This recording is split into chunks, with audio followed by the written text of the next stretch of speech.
Hey Ratbags, it's Jade. Welcome to a special show today. Obviously the reveal of DUNE Awakening. This has just gone live at Gamescom, a brand new trailer showing it off. And yeah, seemingly it could be in the works a lot sooner than we thought. Now I'm meeting this with a little bit trepidation. I've got some issues with what they're currently working on, Funcom's Conan Exiles, but this is their next game. So am I going to get hyped for this? It does look pretty cool. I'm hoping it can match up to what I expect. I'm hoping it's not going to be littered with microtransactions and battle pass rubbish. Let's dive into the trailer, then I'll discuss a bit more from the Steam trailer, and apparently you can sign up for the beta already. I must not fear.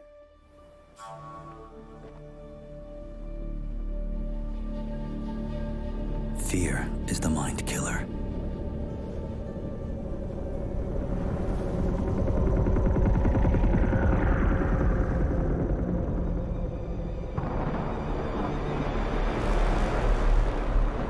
Fear is the little death that brings total obliteration.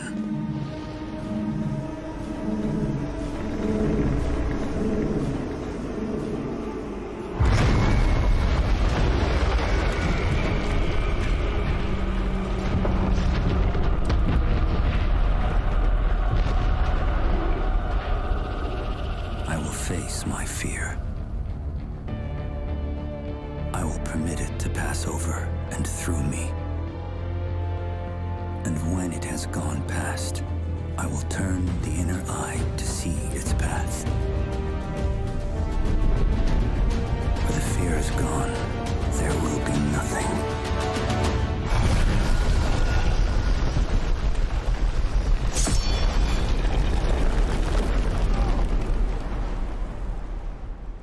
Only I will remain.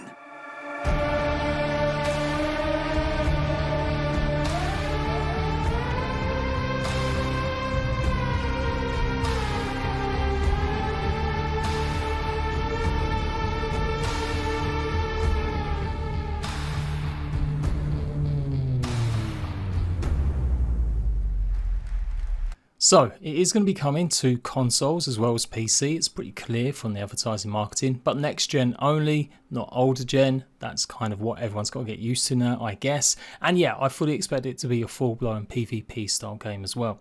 Maybe there will be contingencies around that, maybe it'll be a different way of doing it, or maybe there'll be different types of servers where there won't be PvP.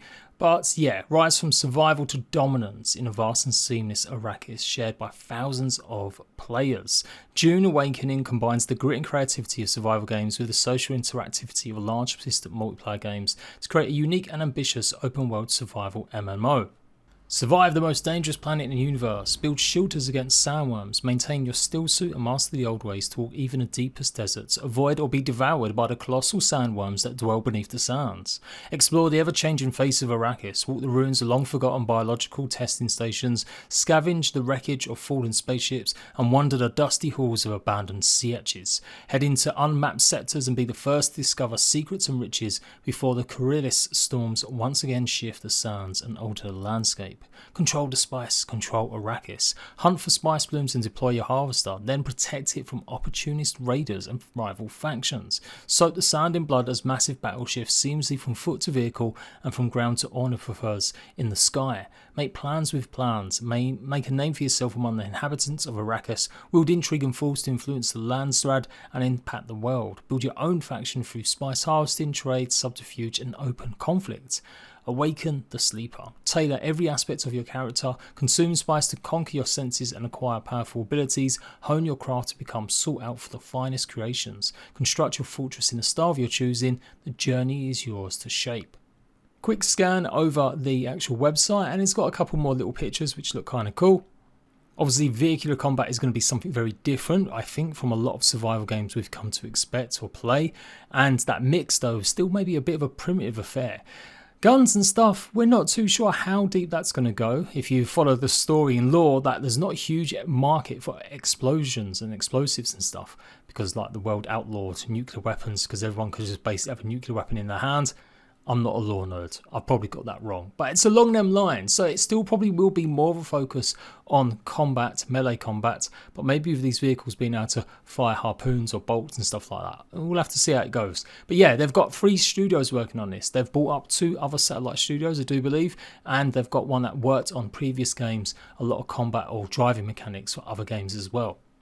There's a Twitter page up already, don't expect too many answers and stuff from them, but there is going to be that beta sign up which you can do now. So when's it going to come out? I think they're probably prepping it for the end of next year, maybe 2024. It wouldn't surprise me if they did do it as an early access release, but you never know. It's been about 3 years since they publicly announced that they were going to work on it or had the license rights to it. And in 3 years, they've really not done a lot of work on Conan. It's only in the last year they've ramped up a little bit more in terms of development, because that's why that game went downhill. Judging from the outside at least, it seemed like a lot of development started to shift towards this new venture. So there we go. What do you think about that? Is it going to be something that really tempts you to play this? Is it because it's a DUNE game, you love the universe, the books, the movie or whatever? Or is it simply a case of enjoying previous MMOs that Funcom have made? I'll bet some of them are going old style, like proper years ago now. I don't know, we'll have to see how it goes. Obviously Conan was massively popular for that company, and this could be the next stage. They've been promising, hyping it up as like better than Conan. It's going to be 5 times as big, 5 times as powerful, and it seems to have a lot of components in it. So we'll have to wait and see. As I said, I am still just a bit negative Nelly. I just don't really trust in what they're going to do. I hope it's not going to have a whole ton of battle pass and microtransactions in it, because I don't want to play games that are littered with that kind of stuff. But that's just my opinion. Let me know what you think, and I'll be back for more survival games news soon.